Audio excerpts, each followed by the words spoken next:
Nah, jadi main saham itu judi ya.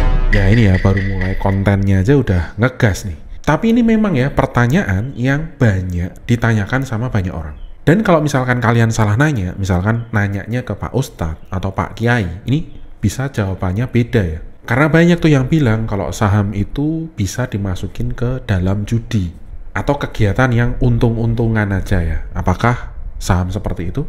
Oke, simak video ini sampai selesai ya. Karena pembahasan kali ini akan deket-deket ya sama iman kamu dan mental kalian nih, terutama yang kalian yang beragama Islam. By the way, saya sendiri juga Islam ya. Dan 5 tahun yang lalu, karena saya nggak tahu ya, saya juga nganggep nih bahwa saham itu adalah kegiatan judi. Ini pertama-tama kita harus tahu dulu sih, judi itu apa sih? Jadi judi itu kan suatu peluang ya, atau kesempatan nih yang disertai itu ada kerugian di sana. Yang ruginya itu bisa sama besarnya dibanding untungnya. Nah, ini kan berarti kan 50-50 ya, untung-untungan lah ya. Ya kalau kalian inget ya sama Indrakenz dan aplikasi Bimoli-nya ya, ini saya sensor ya nama aplikasinya ya. Di Bimoli itu peluang menangnya itu kamu 80% itu maksimum ya. Sementara peluang kalahnya itu 100% dari uang kamu. Jadi begitu kalah ya hangus uangnya. Sementara kalau menang, ya menangnya cuma 80%. Nah ini goblok nggak sih? Itu pun kalau aplikasinya ini jujur ya. Karena ya udah banyak yang ngalamin tuh kalau aplikasinya itu juga mainan. Jadi mereka mainin chartnya nih. Yang harusnya aslinya itu naik, dia turunin. Aslinya turun, dia naikin kan. Karena di aplikasi itu tuh kamu disuruh nebak-nebak mau naik apa mau turun. Nah kalau bener nebakmu, kamu menang 80%. Tapi kalau salah, kamu loss semua uangmu. Nah ini yang namanya untung-untungan, judi. Bahkan pembagiannya meskipun perusahaannya jujur, aplikasinya jujur, itu pun kamu cuma dimenangi 80%. Itu udah nggak fair. Apalagi ditambah kalau kamu kalah, uangmu hilang semua ya. Dan jelas Indrakenz ini dapat uang dari kekalahan kamu. Jadi makin kamu cut loss, makin kamu bukan cut loss ya, kalah, makin kamu kalah ya Indrakenz dapat uang. Nah itu aplikasi Dajjal ya. Nah sekarang saham itu kayak gimana sih? Jadi meskipun saham itu pakai diagram batang atau pakai candlestick ya, mirip-mirip seperti aplikasi Dajjal tadi, tapi prakteknya itu bisa 180 derajat beda loh. Nah ini kalau orang yang nggak ngerti ya, orang awam yang nggak tahu saham itu apa ya, ini ngiranya ya saham itu ya aplikasi yang punyanya Indrakenz itu. Padahal ini beda banget ya, karena apa? Karena di balik saham itu ada perusahaannya, perusahaan ada fisiknya. Jadi kalau kegiatan main saham itu sebenarnya udah salah ya, karena kita nggak bisa nyebutnya main saham itu udah salah, karena itu ada fisiknya, itu ada perusahaan yang asli ya di dalam saham tersebut. Nah tugas kita adalah mengetahui saham ini seperti apa sebelum kita invest di sana. Nah kegiatan mengetahui ini jelas bukan main-main ya. Kamu butuh pengetahuan, kamu butuh tahu produknya apa, dan produknya nyata ada di dunia. Jadi bukan main-main. Karena pada intinya kenapa sih kamu harus invest di dalam sebuah perusahaan atau emiten saham ya? Itu karena agar perusahaannya ini bisa growth. Perusahaan kecil ini bisa growth jadi perusahaan gede dengan adanya uang investasi kamu. Jadi dengan uang tersebut ya perusahaannya bisa jadi beli mesin baru, bisa beli alat-alat baru, bisa ekspansi tambah cabang, atau ya buat mengembangkan distribusinya. Jadi misalkan kalau ada suatu perusahaan yang kamu beli nih, itu mainnya cuma satu kota aja. Dengan adanya investasi dari kamu, dia bisa tuh meluaskan penjualannya, misalkan jadi ke seluruh Indonesia ya. Bayangin ya kalau misalkan satu kota dia udah untung 1 miliar, kalau dia jualan ke seluruh Indonesia dia bisa untung berapa miliar. Nah keuntungannya nambah, otomatis kamu dapat cuan juga. Nah itu tujuan kamu investasi di sebuah emiten saham yang ada di IHSG ya. Nah sekarang kita masuk lagi nih ke lebih yang spesifik lagi nih. Terus gimana sih caranya ini kamu dapat untung dari investasi kamu? Jadi intinya ini simple ya, kalau kamu investasi di sebuah saham itu kan kamu akan dapat imbal hasil.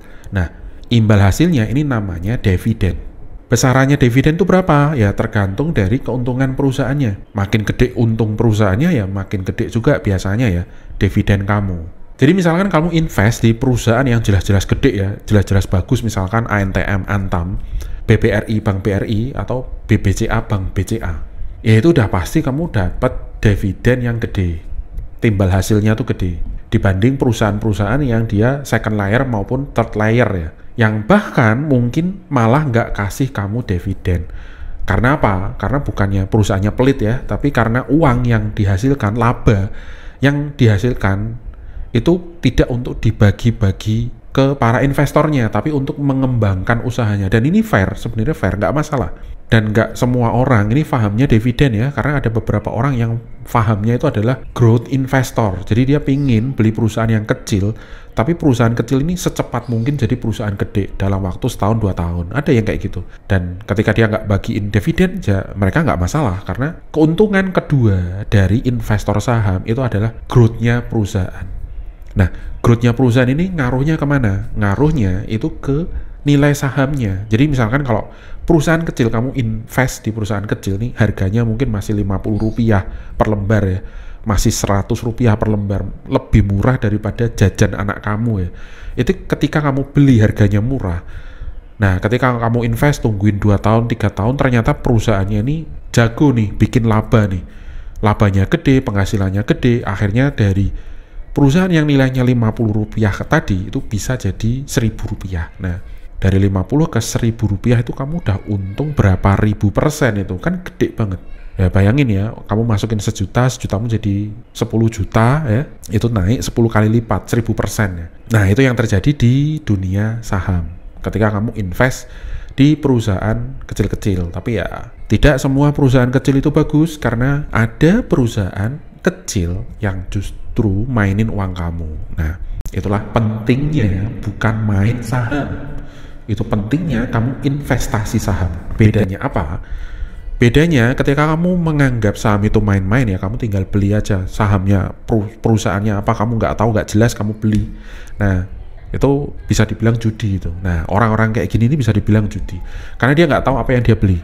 Dan kamu nganggep, dan kamu berharap apa yang kamu beli itu bisa naik, bisa sahamnya naik, bisa jadi perusahaan gede. Ya, kembali lagi, namanya beli perusahaan itu nggak bisa main-main, Pak. Beli perusahaan ya investasi, kamu harus cek dulu perusahaannya siapa, perusahaannya bener nggak, terus ownernya siapa, ownernya main-main nggak ini. Jangan-jangan uang yang kamu investasikan malah dibuat beli Robicon lagi, atau buat beli tas LV lagi. Nah, kayak perusahaan-perusahaan yang kayak gini nih yang seharusnya kamu hindarin ya.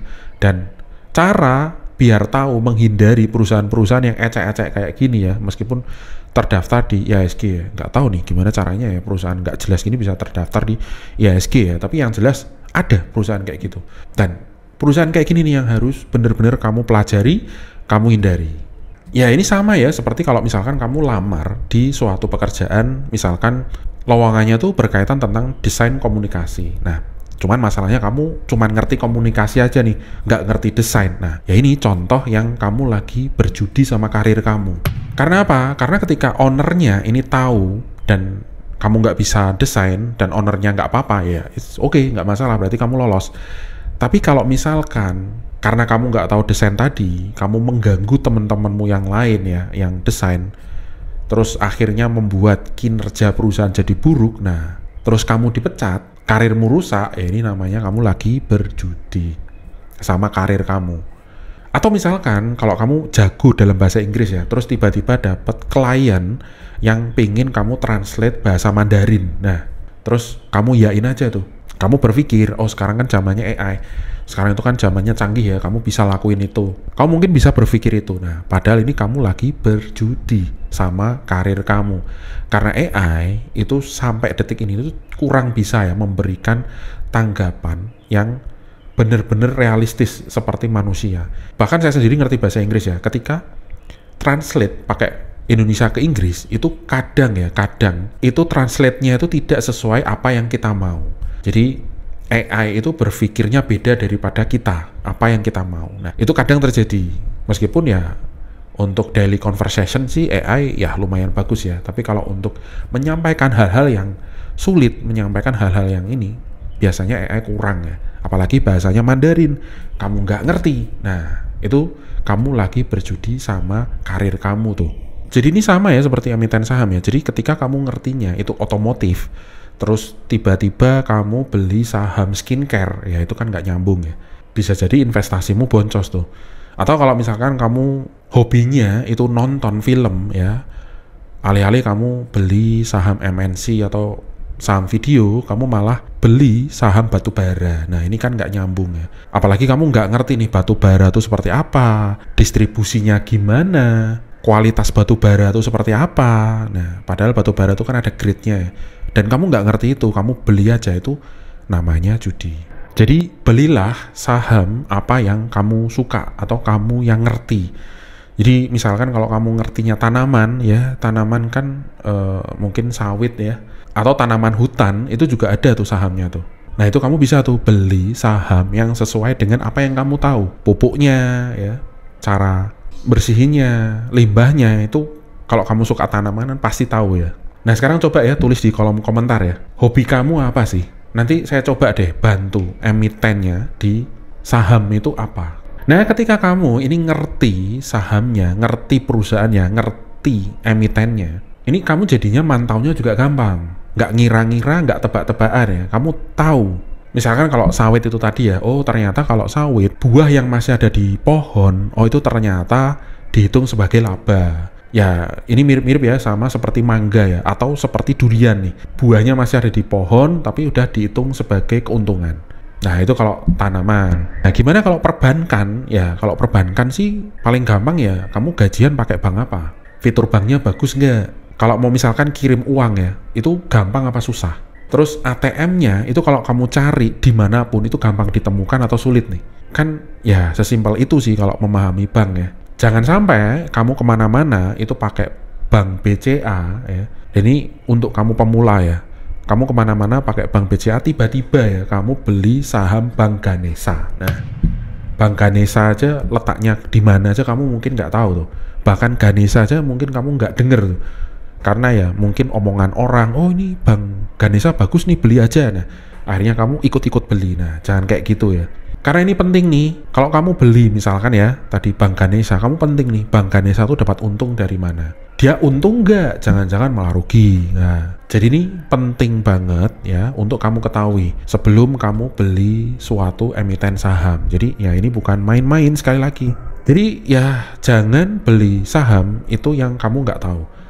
Atau cuman nurut aja kata-katanya orang, FOMO gitu ya, jangan kayak gitu ya. Karena di dunia saham itu kapitalis sekali Pak. Nggak ada temen kamu di dunia saham tuh nggak ada. Semuanya itu musuh. Semuanya itu saling jatuh menjatuhkan. Ya ini soal duit sih masalahnya. Kadang orang nyangkut nih di satu saham yang dia harganya tinggi, ya dia nyuruh orang buat beli saham dia biar dia bisa lari, biar dia bisa exit. Sementara kamu gantian yang nyantol nanti. Nah, ini belum bahas tentang trading sama value investing ya. Tapi nanti videonya kepanjangan lagi. Gimana menurut kamu? Video kayak gini menarik nggak sih? Ya tulis di kolom komentar ya. Kalau menarik tentang pembahasan trading versus value investing ya, kita nanti bikinkan videonya lah.